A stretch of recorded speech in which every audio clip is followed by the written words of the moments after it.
Bismillahirrahmanirrahim. Assalamualaikum warahmatullahi wabarakatuh. Alhamdulillahi rabbil alamin. Allahumma salli wa sallim ala sayyidina Muhammadin miftahi babi rahmatillah adada ma fi ilmillah, salatan wa salaman daimaini bidawami mulkillah, wa ala alihi wa sahbihi. Subhanaka la ilma lana illa ma 'allamtana innaka antal alimul hakim. Rabbi surah li sadri wa yassir li amri wahlul 'uqdatam bil lisani yafqahu qawli wasaddil lisani wahdi qalbi bihaqqi sayyidina Muhammadin sallallahu alaihi wa ala alihi wa sahbihi wasallam. Nawaina ta'alluma wa ta'lim wa naf'a wal intifa' wal mudzakarata wa tadhkir wal ifadata wal istifadah wal hatha ala tamassuki bi kitabillahi wa sunnati rasulillah wa du'a ilal huda wa dalalata alal khair ibtigha' wajhillah wa mardatihi wa qurbihi wa thawabihi subhanahu wa ta'ala. Alhamdulillah, ikhwan dan ikhwati yang dimuliakan Allah subhanahu wa ta'ala, pada kesempatan kali ini kita masih diberi taufik hidayah oleh Allah duduk di rumah Allah. Mudah-mudahan hajat kita semua diijabah oleh Allah subhanahu wa ta'ala. Amin ya rabbal alamin. Pada kesempatan kali ini kita akan membahas, yaitu adalah hakku Rasulullah sallallahu alaihi wasallam ala ummatih, yaitu adalah hak Nabi Muhammad sallallahu alaihi wasallam yang harus ditunaikan umatnya Nabi. Hak yang pertama yang harus kita tunaikan itu adalah haknya Allah. Yang kedua adalah haknya Nabi Muhammad sallallahu alaihi wa ala alihi wasallam. Saya akan membawakan kitabnya Habib Zain bin Ibrahim bin Smith. Di sini dikatakan famin haqqihi sallallahu alaihi wasallam alaihim, dari haknya Nabi Muhammad sallallahu alaihi wasallam yang pertama yaitu al-mutaba'atu li sunnatih, mengikuti sunnah Nabi. Jadi hak Nabi yang pertama, kita sebagai umatnya mengikuti sunnah Nabi Muhammad dari kita bangun tidur sampai kita tidur lagi. Dikatakan di sini oleh Allah Subhanahu wa taala, Qul in kuntum tuhibbunallah, katakanlah wahai Nabi Muhammad, in kuntum tuhibbunallah, jika kalian mencintai Allah, fattabi'uni, ikuti aku Nabi. Yuhibbukumullah wa yaghfir lakum dunubakum, Allah subhanahu wa ta'ala akan mencintai kalian dan kalian akan diampuni dosanya oleh Allah subhanahu wa ta'ala. Ketika seorang hamba mengaku cinta kepada Allah, diikuti dengan mengikuti Nabi Muhammad SAW, maka orang tersebut cintanya kepada Allah berbuah dicintai oleh Allah dan diampuni dosanya oleh Allah Subhanahu wa ta'ala. Nabi Muhammad SAW bersabda di dalam hadisnya, qala Rasulullah SAW, al-mutamassik bisunnati inda fasadi ummati lahu ajru syahid. Al-mutamassik, orang yang berpegang bisunnati, dengan sunnah Nabi, inda fasadi ummati, ketika umatku ini telah rusak, lahu ajru syahid, maka baginya satu sunnah, ganjaran satu orang meninggal mati syahid. Dikatakan khairukum qarni tsummal ladzi yalunahum tsummal ladzi yalunahum, sebaik-baik zaman adalah zaman Nabi, kemudian zamannya para sahabat, zamannya tabi'in, kemudian tabi'in, kemudian semakin ke bawah semakin rusak. Dan orang yang berpegang teguh dengan sunnah Nabi Muhammad SAW, satu sunnah diganjar orang meninggal mati syahid. Subhanallah. Ini adalah kemuliaan umat Nabi Muhammad SAW karena ada Nabi. Di dalam hadis Nabi Muhammad SAW yang lain, man ahya sunnati faqad ahabani, barang siapa seorang yang menghidupkan sunnahku, faqad ahabani, maka orang tersebut mencintai aku, kata Nabi. Wa man ahabani kana ma'i fil jannah, barang siapa seorang yang mencintai aku, maka orang tersebut bersamaku di surganya Allah Subhanahu wa ta'ala, di surga bersama Nabi Muhammad sallallahu alaihi wa ala alihi wasallam. Para ulama mengatakan qadru qurbil insan minal habib sallallahu alaihi wasallam qadru mutaba'atihi lahu, kadar kedekatan seorang hamba kepada Nabi Muhammad sallallahu alaihi wasallam besok di akhirat sebagaimana kadarnya mengikuti sunnah Nabi. Kalau kita mengikuti sunnah Nabi getol, semangat, apapun yang dari Nabi kita ikuti, baik dari bangun tidurnya, baca doa, dari makan dan lain sebagainya, maka orang tersebut dekat bersama Nabi Muhammad Shallallahu Alaihi Wasallam. Banyak sunnah-sunnah Nabi yang perlu kita istilahnya kita bahas di sini. Saya akan membahas yaitu 2 sunnah yang mulai sekarang ini orang sudah namanya melupakan. Ini namanya sunnah al-mahjurah, sunnah yang ditinggalkan. Umat sekarang sudah meninggalkan sunnah ini. Yang pertama yang akan saya bahas yaitu adalah siwak, kayu siwak. Dikatakan oleh Nabi Muhammad SAW, rakaatani bisiwak khairun min sab'ina rakaatan bighairi siwak. 2 rakaat seorang sholat pakai namanya kayu siwak itu lebih afdol daripada 70 rakaat tidak pakai siwak.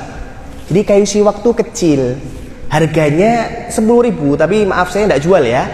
Nah, harganya 10.000, tapi ketika seorang memakai namanya kayu siwak ini, orang tersebut satu sunnah ini diganjar 1 orang meninggal mati syahid. Subhanallah. Jadi orang sekarang sudah melupakan. Orang sekarang di kantongnya semua bawa HP semua. Coba ada ibu-ibu di sini yang bawa kayu siwak? Nah, karena ini sunnah al-mahjurah, sunnah yang ditinggal, sunnah Nabi yang ditinggal. Padahal para ulama mengatakan barang siapa seorang yang istiqomah pakai namanya kayu siwak ketika dia sholat dan lain sebagainya, maka dia diberi rezeki sama Allah Subhanahu wa taala ketika dia wafat berucap la ilaha illallah. Man akhirul kalam la ilaha illallah dakhalal jannah. Barang siapa di akhir kalamnya ketika orang ini sakaratul maut berucap la ilaha illallah dakhalal jannah, masuk surga. 10.000 tapi menyebabkan orang meninggal berucap la ilaha illallah. Subhanallah. HP harganya mahal, di kantong semuanya punya, baik yang tua ataupun yang muda, bahkan anak-anak, HP-nya semuanya model terbaru. Kalau lama ganti yang baru, tapi kalau siwak di kantongnya tidak ada, apalagi tasbih. Jadi ini harus namanya berbenah. Lah siwak ini para ulama mengatakan siwak ini disunahkan ketika seorang dia mau sholat. Ketika orang mau sholat disunahkan namanya pakai namanya siwak. Jadi siwak ini sunnahnya panjangnya itu tidak boleh lebih dari 1 kilannya kita.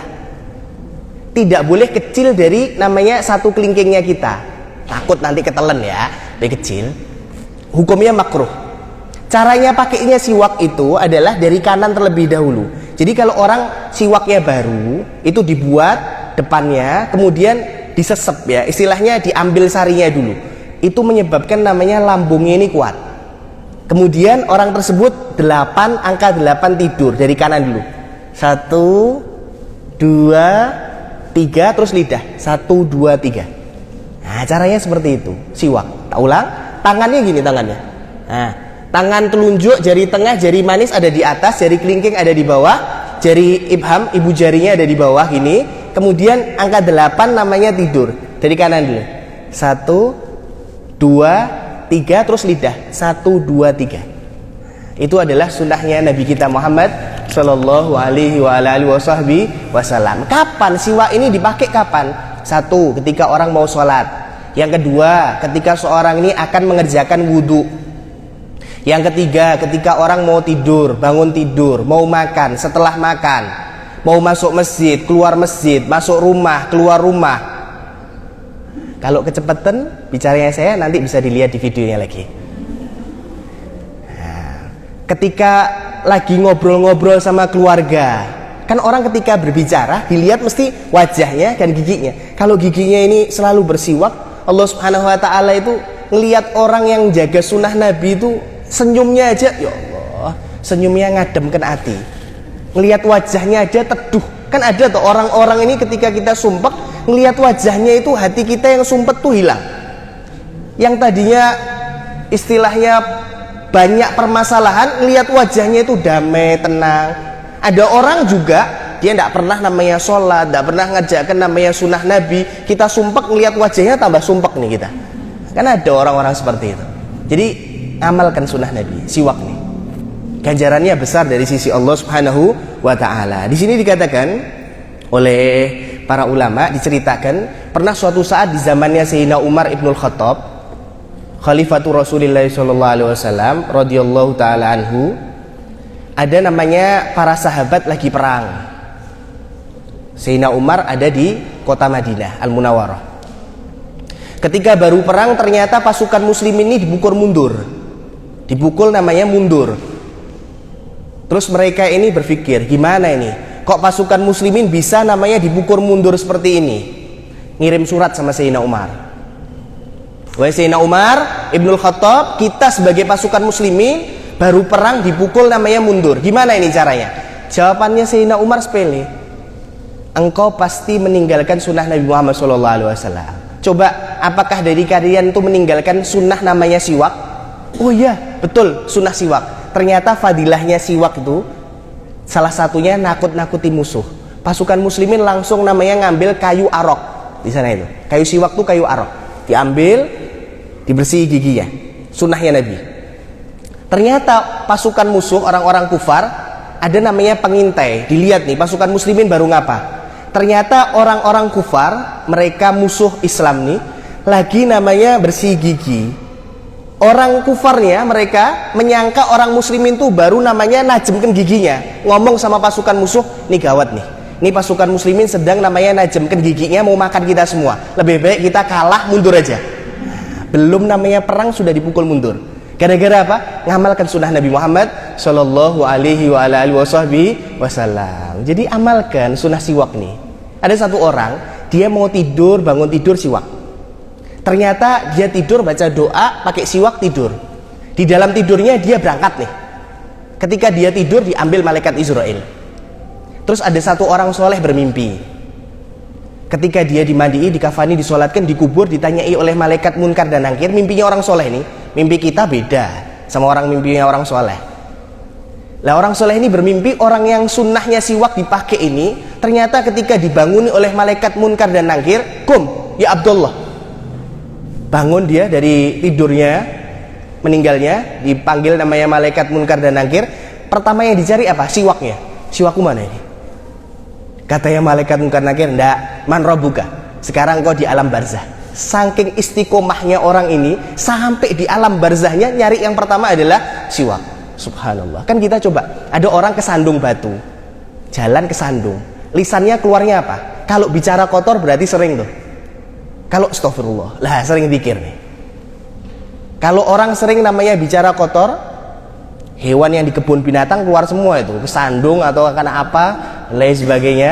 Nah, jadi hati-hati. Jadi siwak tuh ganjarannya besar dari sisi Allah Subhanahu wa taala. Yang kedua, di sini dikatakan sunnahnya yaitu kita sekarang ada di masjid. Jadi sunnah-sunnah masjid itu ada banyak yang perlu kita kerjakan. Orang mau berangkat ke masjid itu ada doanya.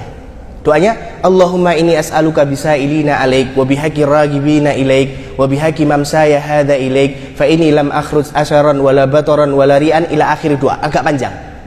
Ya, orang pengen ganjaran besar ya doanya panjang. Jangan bismillah aja. Doanya panjang. Barang siapa seorang berangkat ke masjid baca doa tadi yang saya baca, maka 70.000 malaikat beristighfar bagi orang tersebut. Subhanallah. Islam.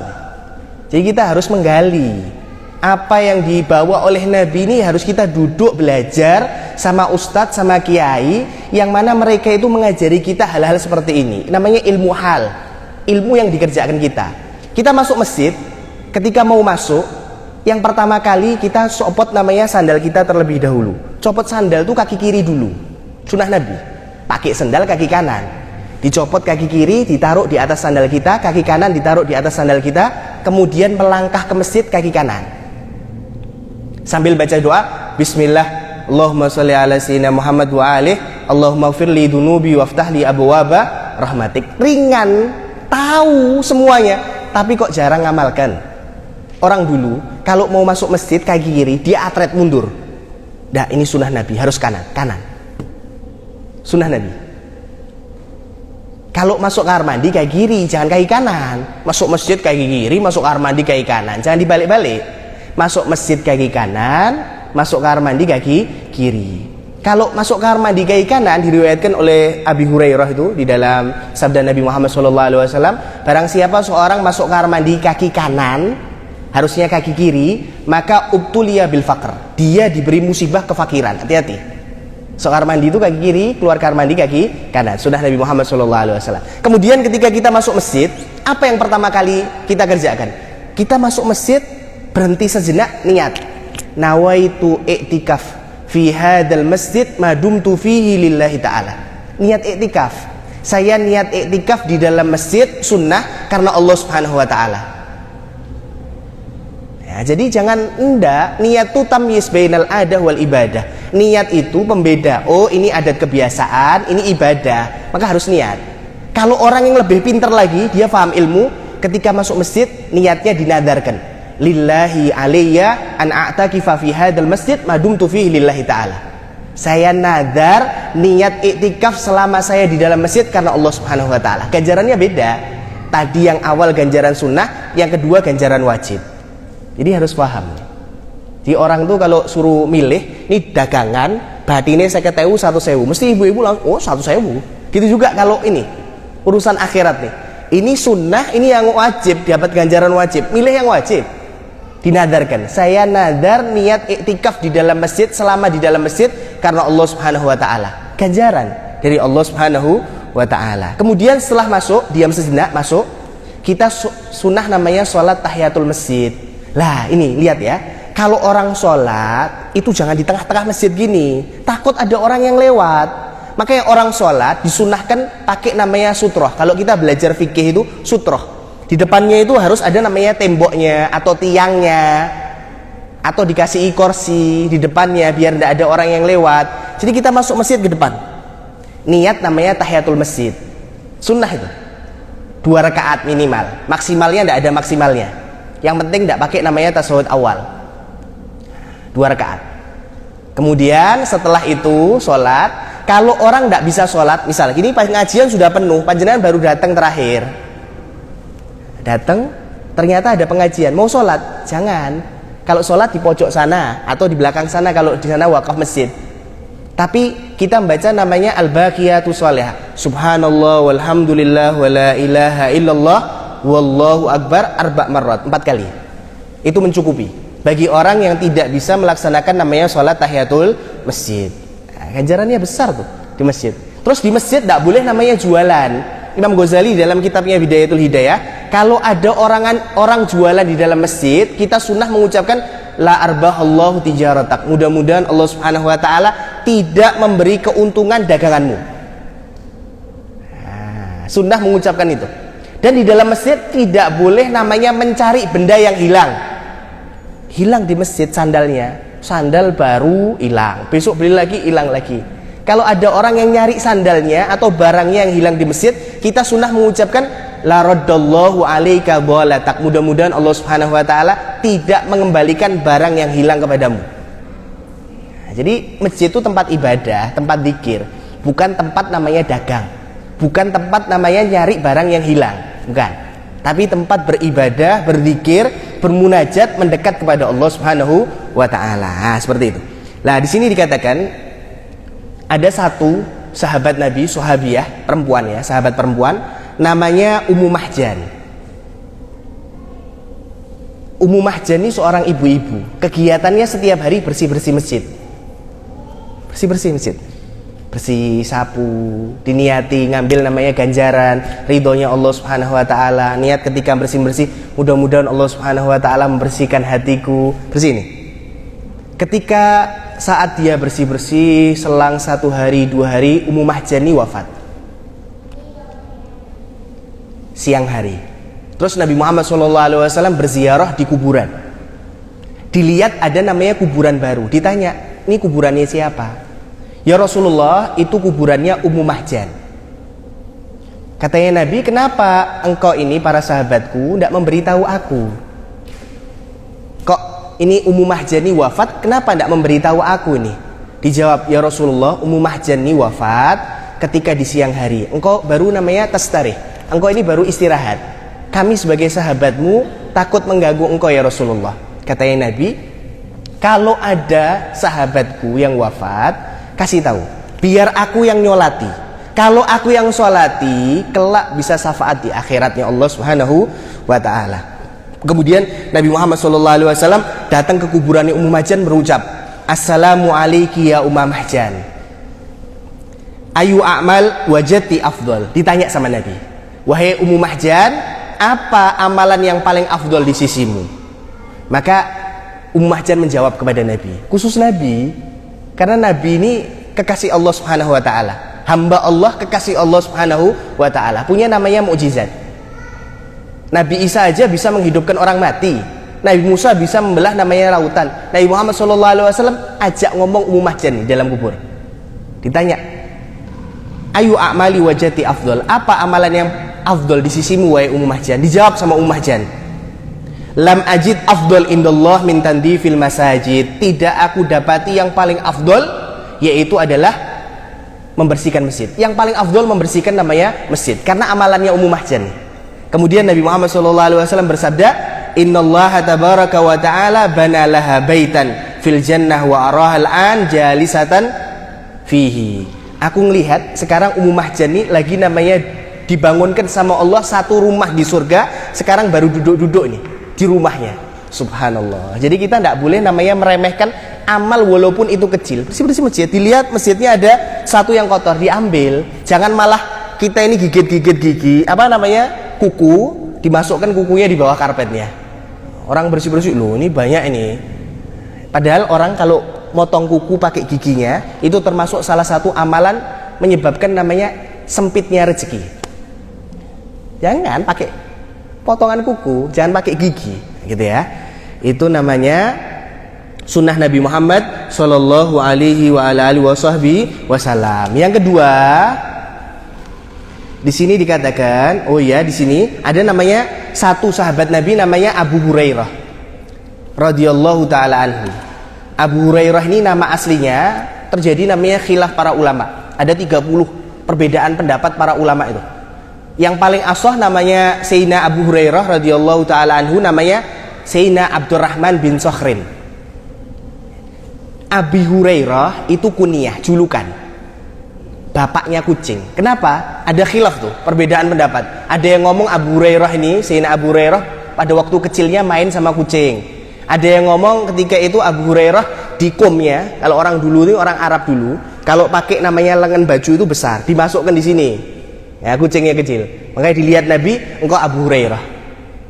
Namanya kunyah, julukan. Ada sahabat Nabi julukannya Abu Dzar, bapaknya semut. Kenapa yuk gitu? Karena di rumahnya ada semut tuh dikasihin namanya gula. Ditanya sama sahabat yang lainnya, wahai Abu Dzar, kenapa engkau ini kasih gula sama semut? Dijawab sama Abu Dzar, semut ini adalah tetanggaku. Kita sebagai tetanggaan harus menghormati tetangganya yang lain. Subhanallah. Jangan dipraktekkan ya di dalam rumah, semutan nanti di luar aja. Ya, sahabat Nabi Abu Hurairah ya. Di sini dikatakan pernah suatu saat Abu Hurairah ini ketika setelah Nabi Muhammad SAW wafat, Abu Hurairah ini datang ke pasar.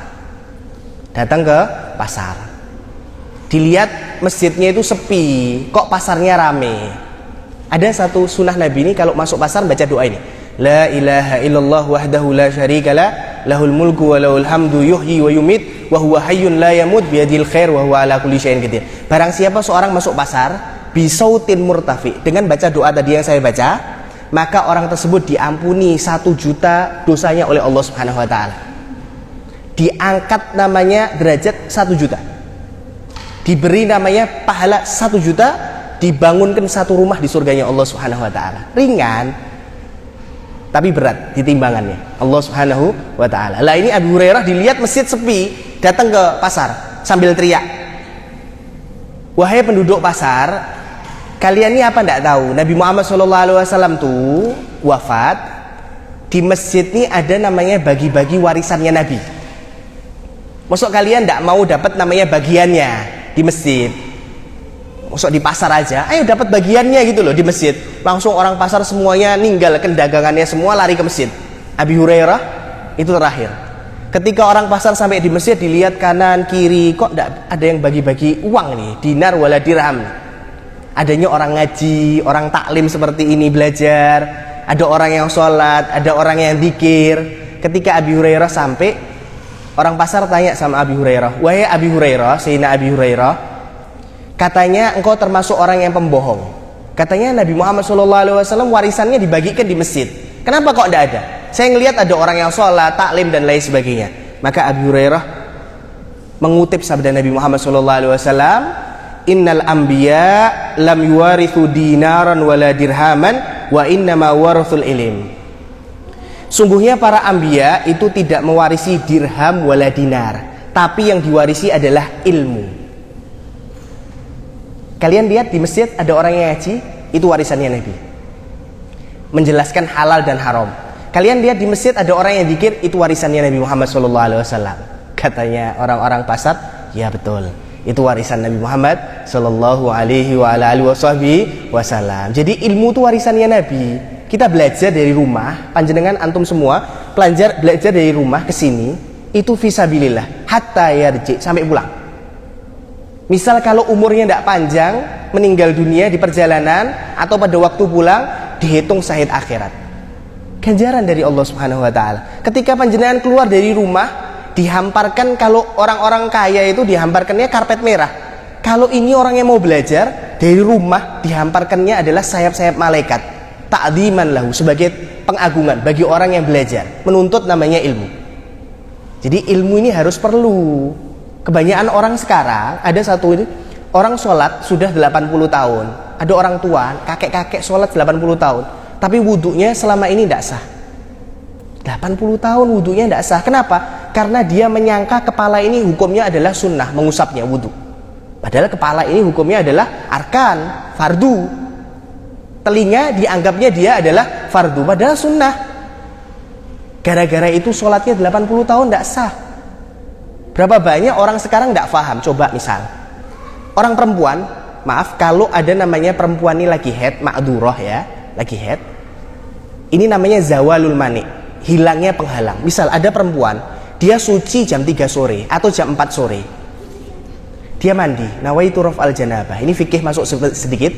Dia setelah mandi, dia namanya wajib sholat asar. Kemudian dia wajib namanya ngodoi sholat duhur. Kenapa? Karena asar sama duhur itu bisa dijamak, wajib. Itu namanya dalam fikih zawalul mani. Biasanya orang, oh ndak wis, biasanya waktunya isya biasanya. Wah nanti tak tunggu subuh aja.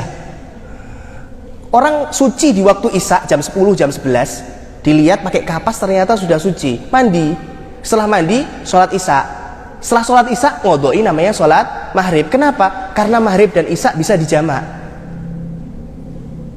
Kalau sucinya di waktu maghrib, tidak perlu namanya ngodoi asar. Karena maghrib sama asar tidak bisa namanya dijamak. Itu baru hal sepele, zawalul mani, satu bab di dalam ilmu fikih. Tapi banyak orang ya, orang tidak tahu. Yang penting keluar darah haid, ndak, suci ya mandi. Ya, itu harus belajar lagi, gitu ya. Kemudian di sini dikatakan ada namanya ibadah, ini perlu namanya ilmu. Ada satu orang meninggal dunia, terus bingung nih, mandikannya gimana ini caranya? Mandikan orang meninggal nih. Ada satu orang yang dilihat, ini nganggo rida ini, ketoknya alim nih, nganggo peci, kelihatannya pakar ilmu nih. Dikasihkan jenazahnya, ini jenazah tolong dimandikan. Siap. Dimasuk di satu ruangan, ditutup sendiri. Terus dia bingung, nih caranya mandikan gimana ini? Karena dia ma'indahu ilm, tidak punya namanya ilm, tidak punya namanya ilmu, tidak pernah duduk sama ustadz, tidak pernah duduk sama kiai. Bingung, ketika dia bingung, dikerucuk nih jenazahnya, ngambil sabunnya mau disabuni, jenazahnya jatuh, masuk namanya di gotnya, di bawah ada got, Kelly wis. Terus dia bingung, ini gimana ini? 1 jam, 2 jam, orang-orang nunggu di depan. Setelah beberapa jam, orang-orang masuk. Gimana? Sudah selesai mandikan jenazahnya? Dijawab sama orangnya, jenazahnya ini kekasih Allah, diambil malaikat ke langit. Padahal Kelly orangnya tidak tahu ini, ma'indahu ilm, tidak punya namanya ilmu. Ibadah tanpa namanya ilmu mardudatun la tuqbalu, tidak diterima sama Allah. Harus belajar. Apalagi ilmu-ilmu yang wajib, sholat, mandi wajib, hal-hal yang membatalkan wudhu, wardunya sholat, hal-hal yang membatalkan sholat, dan lain sebagainya. Haid, nifas, istihadah, itu harus belajar bagi seorang muslimah atau muslim.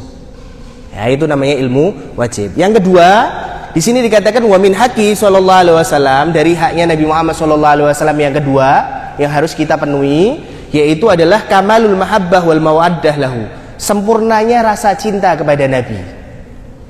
Cintanya sangat sama Nabi Muhammad SAW. Dikatakan di dalam sabda Nabi Muhammad SAW, la yu'minu ahadakum, tidak beriman salah seorang dari kalian. Maksudnya tidak sempurna keimanannya, hatta akuna ahabba ilaihi, hingga aku lebih dicintai min walidihi, daripada ayahnya, wa waladihi, anaknya, wa nasi ajmain, manusia semuanya. Jadi Nabi lebih dia cintai daripada orang tuanya, anaknya, manusia semuanya, baru imannya sempurna. Cinta mendalam sama Nabi Muhammad SAW. Cinta itu sulit digambarkan. Cinta itu sulit digambarkan. Sahabat tuh cintanya sama Nabi bukan main. Ada satu sahabat tertawan sama orang-orang kafir, dianiaya, dipukuli, semacam lah. Ternyata dia dalam keadaan puncak kesakitan. Orang-orang kafir itu mengucapkan, wahai Fulan bin Fulan, engkau mau terbebas dari sakit ini, bawakan Muhammad bin Abdullah, Nabi Muhammad SAW ke sini sebagai gantinya engkau. Apa jawabannya sahabat? Saya itu tidak rela ketika Nabi lewat di jatuh jalan, kakinya Nabi tertusuk namanya duri, saya tidak rela, apalagi suruh gantikan aku. Biar saya saja yang disiksa, yang penting Nabi Muhammad SAW tidak. Cintanya sahabat sama Nabi Muhammad itu membara. Ada satu hewannya Nabi, lupa namanya itu, ketika Nabi wafat, hewan ini bingung. Ya Allah, Nabiku Muhammad SAW wafat. Hewan loh ini. Dia ngelihat sumur namanya tidak ada airnya, dia terjun, mati. Saking tidak kuat ditinggal orang yang dicintai, Nabi Muhammad SAW. Dicinta, dipupuk dalam hati itu, rasa cinta itu dipupuk. Sahabat Bilal bin Rabah radhiyallahu taala anhu. Siapa yang tidak kenal Bilal? Muadzin Nabi Muhammad SAW. Ketika Nabi wafat, Bilal ini tidak sanggup untuk tinggal di Madinah. Pindah Bilal. Tidak sanggup. Kenapa? Karena lihat di jalan, di kampung itu terngiang-ngiang Nabi. Coba kalau kita lah, ada seorang laki sama perempuan, dia lagi namanya manten baru, cintanya bukan main, pokoknya pengen deket terus. Pokoknya mas, kalian jenengan, wis manut sarungnya jenengan, wis ajeng ten pundi, mau kemana aja ikut. Gitu cintanya sahabat itu lebih daripada itu.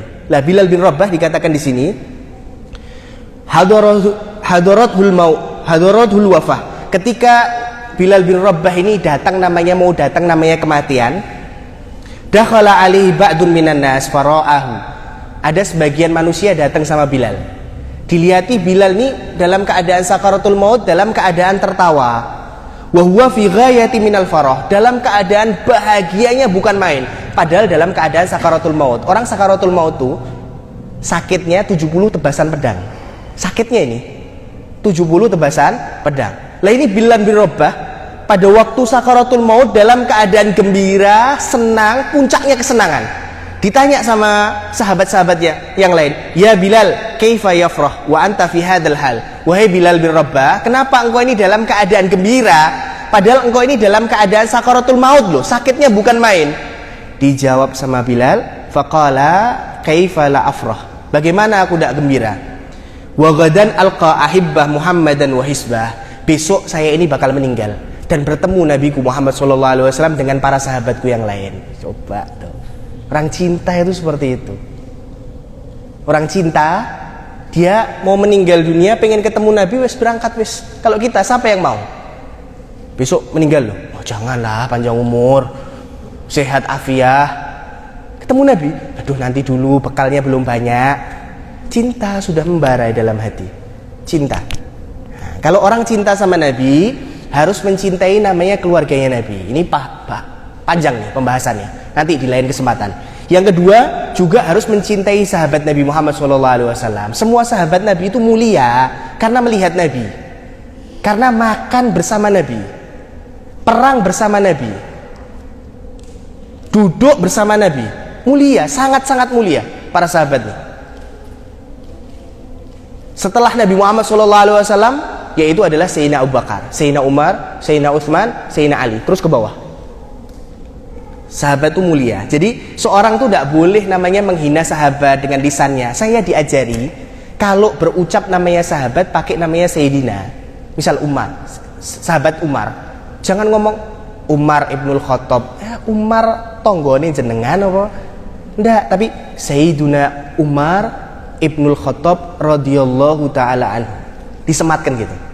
Saya diajari guru-guru saya. Atau nyebut namanya para ulama, Imam Syafi'i, Imam Malik, ditambahi Imam Malik rahimallahu taala, Imam Syafi'i rahimallahu taala. Menghormati, ta'zim, lisan nih. Ini tidak boleh namanya terlalu istilahnya kurang ajar. Nah, jadi harus disematkan. Lebih ta'zimnya, lebih mengagungkannya pakai namanya Sayyidina Umar, Sayyidina Abu Bakar, Sayyidina Utsman, Sayyidina Ali bin Abi Thalib radhiyallahu taala anhu. Mudah-mudahan Allah Subhanahu wa taala merahmati mereka semua, meridhoi mereka semua. Di sini dikatakan oleh sabda Nabi Muhammad SAW, la tasubbu ashabi, janganlah kalian menghina sahabatku. Falau anna ahadakum anfaqa mithla uhudin dhahaban, kalau di antara kalian sodakoh emas sebanyak gunung Uhud, ada satu orang dia sodakoh sebesar gunung Uhud emas ya, ma balak mudda ahadikum wala nasifahu, tidak bisa namanya menyamai satu sodakohnya satu mud sahabat Nabi Muhammad SAW atau separuhnya, tidak bisa menyamai. Karena sahabat Nabi itu mulia. Dikatakan juga di sini oleh Nabi Muhammad SAW, innallaha ikhtarani, sungguhnya Allah Subhanahu wa taala memilih aku. Wakhtarali ashaban, dan Allah Subhanahu wa taala memilihkan aku sahabat. Faman sabbahum, barang siapa seorang yang menghina sahabat Nabi Muhammad SAW, fa alaihi la'natullah wal malaikati wan nasi ajmain, maka dia mendapat laknat Allah, malaikat dan manusia semuanya. La yaqbalullahu minhu sarfan wala adlan, dan ketika dia beramal baik, baik itu fardu ataupun sunnah, tidak diterima sama Allah Subhanahu wa taala. Jadi gawat, lisan ini tidak boleh, mencaci sahabat tidak boleh, menghina sahabat tidak boleh, menjelek-jelekkan sahabat tidak boleh, karena sahabat Nabi itu mulia. Termasuk hak Nabi Muhammad SAW cinta sama Nabi dengan sempurna, dengan namanya mencintai keluarga Nabi dan mencintai sahabat Nabi Muhammad Sallallahu alaihi wa ala alihi wasallam. Coba kita lihat Sayyidina Umar.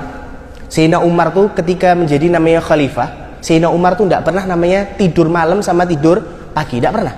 Siang sore tidak. Jadi 24 jam tuh dalam keadaan terjaga. Tidurnya cuma sebentar. Ditanya, "Wahai Sayyidina Umar, kenapa engkau tidak tidur malam hari?" Dijawab, "Saya takut haknya Allah Subhanahu wa taala saya kurangi. Jadi saya tidak ibadah." Kalau kita hujan dari sore, enaknya tidur nih dari maghrib. Ini tidak, Sayyidina Umar tidur cuma terlelap sedikit. Kenapa engkau ini tidak tidur di pagi, siang, sore? Saya kalau tidur di pagi, siang, dan sore, saya takut namanya menyia-nyiakan ini loh, masyarakatku. Karena Sayyidina Umar pada saat itu jadi namanya pemimpin. Tidurnya, pakaiannya tambalan banyak. Tambalannya banyak ini Sayyidina Umar. Zikirnya, zikirnya Sayyidina Umar banyak, ibadahnya banyak. Pernah suatu saat di zaman namanya sahabat Nabi namanya Sayyidina Amr bin As. Ketika itu sahabat Nabi Sayyidina Amr bin As itu menjadi namanya pemimpin di kota Mesir. Pada saat itu sungai Nil ini berhenti, airnya itu sedikit. Kebiasaan orang Mesir kalau sungai Nil ini airnya sedikit, itu ditumbalkan perempuan yang belum nikah, dimasukkan ke situ biar meninggal dunia. Setelah itu airnya jadi banyak. Terus Sayyidina Amr bin As kirim surat sama Sayyidina Umar. Sayyidina Umar, ini ada adat kebiasaan seperti ini gimana ini? Cara mengatasinya gimana? Kemudian Sayyidina Umar tuh nulis surat sama Sayyidina Amr bin As sahabatnya, "Ini saya nulis surat buat sungai Nil. Nanti suratnya ini lemparkan ke sungai Nil. Insya Allah Allah Subhanahu wa taala mengalirkan airnya tambah derasnya." Apa suratnya Sayyidina Umar? Katakan di sini, min Abdillah Umar Amiril Mukminin, dari hamba Allah Subhanahu wa taala Sayyidina Umar. Sini dikatakan ilanil Misr, untuk namanya sungai Nil yang ada di Mesir. Amma ba'du, fa in kunta tajri min kibalik fala tajri. Wahai sungai Nil, kalau engkau ini airnya mengalir gara-gara dirinya ente sendiri, diri kamu, maka jangan mengalir. Ya, jangan mengalir. Wa in kanat wahidul qahar yujrika, kalau Allah Subhanahu wa taala yang mengalirkan airmu, Allah Subhanahu wa taala yang mengalirkan airmu, nas'alullah wahidul qahar, aku meminta kepada Allah Subhanahu wa taala untuk ayujriyaka, dialirkan airnya. Baru kertasnya itu dilemparkan, ketika itu sungai Nilnya yang tadinya airnya sedikit besar gara-gara suratnya Sayyidina Umar Ibnul Khattab. Bayangkan tuh hebatnya Sayyidina Umar, karena Sayyidina Umar itu termasuk sahabat al-mubasyarah bil jannah. Ada 10 sahabat yang dijamin surga sama Nabi Muhammad SAW satu kesempatan. Sayyidina Abu Bakar fil jannah, Umar fil jannah, Utsman fil jannah, Aliun fil jannah, Abu Ubaidah fil jannah, Tolhah fil jannah. Ada 10 sahabat al-mubasyarah bil jannah, sahabat Nabi Muhammad SAW, termasuk salah satunya yaitu adalah Sayyidina Umar Ibnul Khattab radhiyallahu taala anhu. Jadi Sayyidina Umar cintanya bukan main sama Nabi. Sayyidina Umar rela semuanya untuk Nabi Muhammad SAW. Gitu ya. Itu haknya Nabi Muhammad SAW yang kedua. Haknya yang ketiga, wa min haqqi SAW, dari haknya Nabi Muhammad SAW, ta'dimuhu wa tauqiruh, mengagungkan Nabi dan menghormatkan Nabi dan menghormati Nabi. Nabi ini adalah hamba Allah, kekasih Allah Subhanahu wa taala. Kita sebagai umatnya, ta'dimuhu wa tauqiruh, mengagungkan dan menghormati Nabi. Sebagaimana Allah Subhanahu wa taala berfirman di dalam ayat Al-Qur'an, "Inna arsalnaka syahidan wa mubasyiran wa nadhira." Sungguh kami Allah Subhanahu wa taala mengutus engkau wahai Nabi Muhammad sebagai saksi, sebagai kabar gembira, sebagai namanya pemberi peringatan, litu'minu billahi wa rasulih, supaya mereka orang ini beriman kepada Allah Subhanahu wa taala dan Rasul. Terusannya, wa tu'azziruhu wa tuwaqiruh, hendaknya kalian ini memuliakan dan mengagungkan Nabi Muhammad SAW. Ini firman Allah ya, ayat Al-Fatah ayat 89. Kita diperintahkan Allah untuk namanya mengagungkan Nabi dan menghormati Nabi Muhammad SAW. Di sini dikatakan oleh Hebzen, fata'dimu SAW min ta'dimillah, mengagungkan Nabi berarti kita mengagungkan Allah. Kama anna ta'atahu ainu ta'atillah, sebagaimana taatnya kalian kepada Nabi, gitu juga taatnya kalian kepada Allah. Sebagaimana firman Allah Subhanahu wa taala, mayuti'ir rasul faqad ata Allah, barang siapa seorang yang taat kepada Rasul berarti dia taat kepada Allah Subhanahu wa taala. Jadi kita harus namanya mengagungkan Nabi, memuliakan Nabi, menghormati Nabi Muhammad SAW. Dikatakan di sini, diceritakan para sahabat Nabi Muhammad SAW, idza tawaddu'a, ketika Nabi Muhammad SAW ini berwudu, kadu yaktatiluna ala wadu'ihim, mereka para sahabat itu buru-buru mendapat namanya air wudunya Nabi. Jadi kalau Nabi ini berwudu, air wudu itu namanya wadu. Kalau Nabi Muhammad SAW ini berwudu, air wudunya itu tidak jatuh ke tanah, diambil sama sahabat, ditampani di bawahnya, diusapkan di wajah. Sahabat Nabi Muhammad SAW yang lain tidak dapat namanya air wudunya Nabi, mengusapkan wajahnya yang lain, diusapkan di wajahnya sendiri. Karena pengagungan sama Nabi Muhammad SAW. Nabi ini adalah kekasih Allah, hamba Allah, kekasih Allah, kecintaan Allah Subhanahu wa taala. Sampai ada satu di sini dikatakan, ada satu orang-orang Quraisy namanya Urwah bin Mas'ud datang kepada Nabi, orang kufar nih. Fara'a min ta'dimi ashabihi lahu sallallahu alaihi wasallam mara'a. Orang kafir ini mengatakan, Urwah bin Mas'ud ini mengatakan, saya ini tidak pernah melihat seorang yang diagungkan seperti sahabat Nabi Muhammad sallallahu alaihi wasallam mengagungkan Nabi Muhammad sallallahu alaihi wasallam. Jadi kalau sahabat Nabi Muhammad lagi memberi namanya petuah, sahabat ini tidak ada yang melihat wajahnya Nabi, tundukkan pandangan semua. Kalau di riwayat ubannya Nabi 20 ini ya, itu anak-anak kecil, sahabat yang masih kecil bermain sama Nabi. Jadi tahu, oh ini ubannya Nabi itu jumlahnya 20, satu rambutnya Nabi seperti rambut kita 3. Nah gitu. Jadi pengagungannya sangat kepada Nabi Muhammad sallallahu alaihi wa ala alihi wasallam. Idza takallama khafadu aswatahum indah. Ketika mereka berbicara, sahabat nih, suaranya itu dilirihkan. Tidak mau namanya lebih tinggi daripada volumenya suaranya Nabi, tidak mau, direndahkan. Wa ma tuhiddu na an-nadhar ilaihi ta'diman lahu, tidak memandang namanya tajam sama Nabi, tidak, tapi duduk pandangannya ini ke bawah. Jadi itu adalah hak Nabi Muhammad SAW. Kita harus namanya ta'dimuhu, mengagungkan dan menghormati Nabi Muhammad sallallahu alaihi wasallam sebagaimana firman Allah Subhanahu wa taala. Yang ketiga di sini dikatakan wa min haqqi sallallahu alaihi wasallam, dari haknya Nabi Muhammad sallallahu alaihi wasallam al-iktsaru minas salati wa salami alaihi, memperbanyak lisan nih bersolawat dan salam kepada Nabi.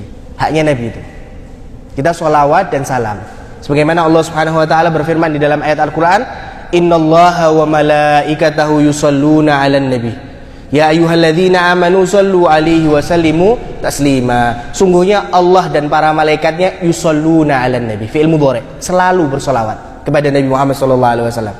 Ya ayyuhalladzina amanu, wahai orang-orang yang beriman, shollu 'alaihi wa sallimu taslima, solawat dan salamlah kalian kepada Nabi. Jadi termasuk haknya Nabi, lisan kita ini basah solawat kepada Nabi Muhammad sallallahu alaihi wa ala alihi wasallam. Sampai Nabi berucap tuh, bersabda, al-bakhil man dzukirtu indahu falam yusolli alaih. Termasuk orang yang bakhil, pelit, bukan orang yang tidak mau mengeluarkan uang, itu beda hal. Al-bakhil, siapa itu yang bakhil? Man dzukirtu indahu falam yusolli alaih. Ketika nama Nabi Muhammad sallallahu alaihi wasallam disebut, dia tidak mau namanya solawat. Jadi kalau panjenengan ada nama Nabi Muhammad sallallahu alaihi wasallam, langsung solawat. Kalau enggak, panjenengan dicap sama Nabi Muhammad termasuk orang yang bakhil. Maksudnya bakhil ini apa di sini? Bukhlun ala nafsi minal ajri wa thawab, bakhil terhadap dirinya sendiri. Karena kalau orang yang solawat sama Nabi dapat ganjaran yang besar. Orang banyak solawat sama Nabi, kelak di akhirat bersanding dengan Nabi Muhammad sallallahu alaihi wasallam. Ada seorang murid tanya sama gurunya, wahai guru, gimana ciri-cirinya orang yang sa'adah, orang yang bahagia, dan orang yang celaka, saqawah? Dijawab sama gurunya, orang yang bahagia adalah orang yang lisannya selalu basah bersolawat kepada Nabi. Sedangkan orang yang celaka,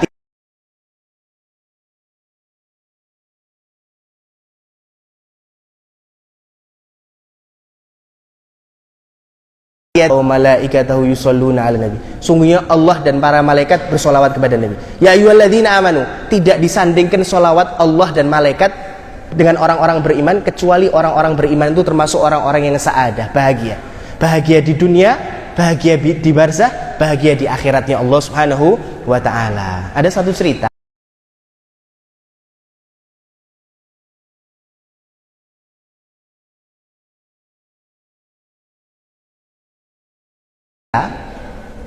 besok di akhirat kita ini bakal namanya ditimbang amal kita, mizan. Ada satu orang hamba Allah Subhanahu wa ta'ala ketika ditimbang, ternyata amalan buruknya itu lebih banyak. Pertanda dia termasuk orang yang celaka. Dia takut nih mau dibawa ke neraka. Tiba-tiba datang sosok manusia mulia, wajahnya tampan, datang membawa namanya satu carik kertas. Kertasnya ini ditaruh di timbangan kebaikan. Yang tadinya ringan ditaruh menjadi berat. Dijawab sama hamba ini, wahai fulan bin fulan, siapakah engkau? Dijawab, saya adalah Nabi Muhammad SAW. Ya Rasulullah, apa secarik kertas itu ya Rasulullah? Dijawab sama Nabi, ini adalah sholawatmu yang bersolawat kepada aku, yang aku simpan untuk namanya timbangan kebaikanmu. Ketika engkau ini timbangan kebaikannya buruk lebih berat, ini satu sholawat ini saya taruh di timbangan kebaikan menjadi berat berkat syafaat Nabi Muhammad SAW. Subhanallah. Jadi perbanyak lisan kita ini bersolawat kepada Nabi. Orang mencintai seseorang itu harus namanya banyak disebut. Coba orang cinta, ada namanya kisah cinta Laila Majnun. Majnun ini kenapa dikatakan Majnun? Gila ya, gila terhadap Laila, saking cintanya sama Laila. Cintanya sangat nih sama Laila. Zikirnya itu cuma di hutan tuh, zikirnya cuma Laila, Laila, Laila, Laila, Laila. Saking cintanya sama Laila. Ditanya, wahai Majnun, kenapa engkau ini tidak bertemu Laila? Dijawab sama Majnun apa? Saya lihat bintang di atas rumahnya Laila, itu sudah mengobati rasa rinduku sama Laila. Cinta. Tembok-temboknya rumah, samping rumahnya Laila dicium. Temboknya Laila dicium depan rumahnya. Ditanya, wahai Majnun, kok gila? Kenapa engkau cium nih? Saya tidak mencium temboknya, tapi mencium orang yang ada di dalam tembok. Cinta. Gitu juga orang kalau mencintai Nabi Muhammad SAW, lisannya selalu basah bersolawat, anggota tubuhnya selalu melaksanakan sunnah Nabi Muhammad, dan hatinya tertanam rasa cinta yang sangat kepada Nabi Muhammad SAW. Ini adalah hak-hak Nabi yang perlu bagi seorang muslim dan muslimah kita tahu. harus tahu dan kita kerjakan, biar kita mengerjakan namanya hak-hak Nabi terpenuhi semuanya, biar kita ini hidupnya nyaman di dunia, di barzah, sampai di akhiratnya Allah Subhanahu wa ta'ala. Kita ini bisa mulia berkat Nabi. Umat dulu, Bu, Pak, umat dulu kalau berbuat maksiat itu dikutuk sama Allah langsung. Ada yang jadi babi, ada yang jadi anjing, ada yang jadi kera. Umatnya Nabi Muhammad SAW kalau berbuat maksiat ditutup sama Allah. Ketika dia bertobat, diampuni dosanya oleh Allah sebelum nyawanya ini ada di kerongkongan. Umat dulu kalau berbuat maksiat, di keningnya itu tertulis perbuatan maksiatnya apa. Kalau kita sekarang tertulis penuh tulisannya, wah ini wis penuh. Tapi umat Nabi Muhammad SAW ditutup karena Nabi, kecintaannya Allah Subhanahu wa ta'ala kepada Nabi Muhammad SAW, sehingga nutup karena kasih sayangnya Allah, cintanya Allah Subhanahu wa ta'ala. Jadi kita seorang muslim, muslimah ngerjakan namanya sunnah-sunnah Nabi yang kita ketahui, karena ilmu itu harus diamalkan. Man ta'allama, barang siapa seorang yang belajar, wa amila, dan mengamalkan yang dia tahu, wa allama, dan mengajarkan kepada seorang, yud'a adiman fi malakuti samawat, namanya dipanggil dengan nama keagungan di kerajaannya langitnya Allah Subhanahu wa ta'ala. Mudah-mudahan Allah Subhanahu wa ta'ala memberi taufik kepada kita sehingga kita termasuk hamba Allah Subhanahu wa ta'ala yang bahagia di dunia, di barzah, di akhirat, dan kelak di surga bersama Nabi Muhammad SAW di Jannatul Firdaus fi jiwaril bariyah ma'an nabiyyin wa siddiqin wa syuhada wa salihin wa asuna ulaika rafiqa. Sallallahu alaihi sayyidina Muhammadin wa ala alihi washabihi wasallam, walhamdulillahi rabbil alamin.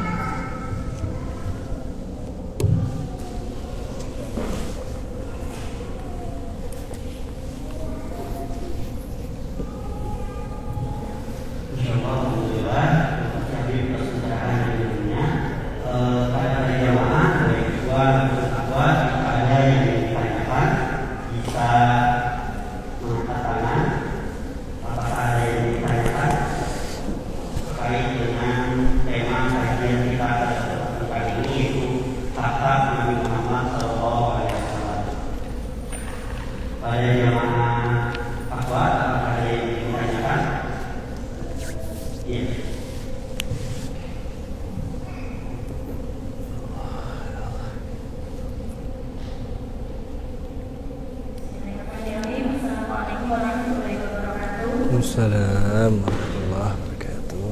Saya akan menanyakan kalau mengamalkan dalil khairat apakah termasuk dalam kita semua. Terima kasih. Assalamualaikum warahmatullahi wabarakatuh. Ya. Dalail. Ya, mengamalkan namanya dalail. Mengamalkan dalail itu zikir yang di dalamnya ada namanya sholawat, macam-macam sholawat kepada Nabi Muhammad SAW. Jadi kita kalau mengamalkan zikir dalail itu harus ada namanya ijazah dari guru, diperbolehkan sama guru, baru kita boleh namanya mengamalkan itu. Jadi setiap zikir yang kita kerjakan, khususnya yang seperti itu dalail atau wirid-wirid zikir-zikir yang lainnya, harus ada namanya diperbolehkan sama guru. Memang ada zikir-zikir yang tidak diperbolehkan untuk dibaca. Maksudnya tidak diperbolehkan, belum waktunya untuk dibaca. Kalau dalail ini di dalamnya ada namanya kumpulan sholawat sama Nabi. Hari Senin, Selasa, Rabu, Kamis, Jumat, Sabtu, Ahad, itu ada namanya sholawat-sholawat tersendiri. Jadi kalau diperbolehkan untuk berzikir, bersolawat kepada Nabi Muhammad SAW dan diijazahkan sama gurunya, silahkan dibaca.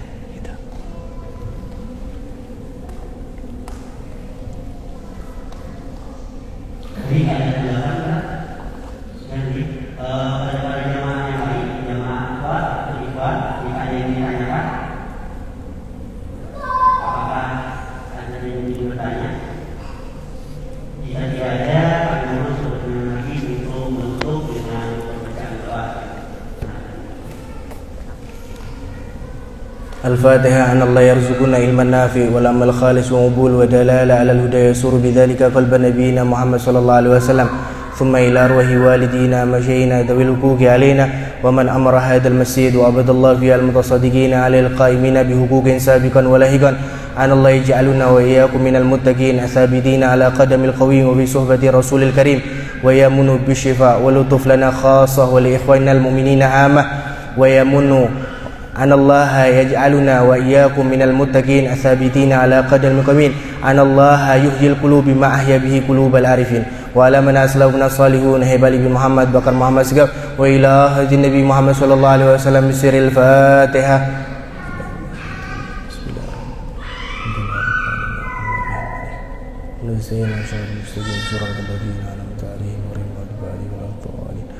ربنا تقبل منا إنك أنت السميع العليم وتب علينا إنك أنت التواب الرحيم صلى الله على سيدنا محمد وعلى آله وصحبه وسلم والحمد لله رب العالمين سبحانك اللهم وبحمدك أشهد أن لا إله إلا أنت أستغفرك وأتوب إليك.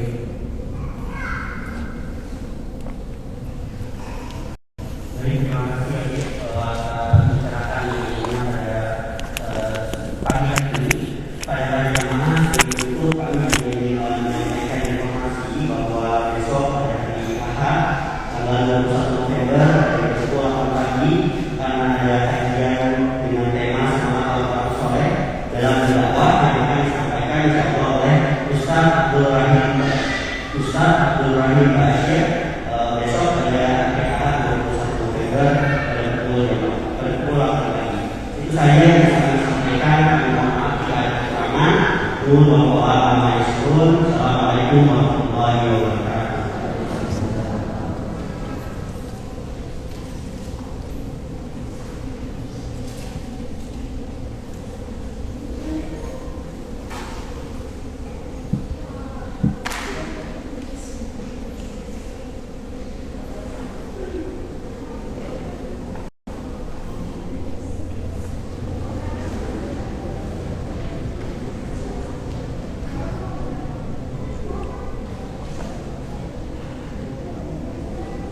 Alhamdulillah, banyak juga yang berhubungan dengan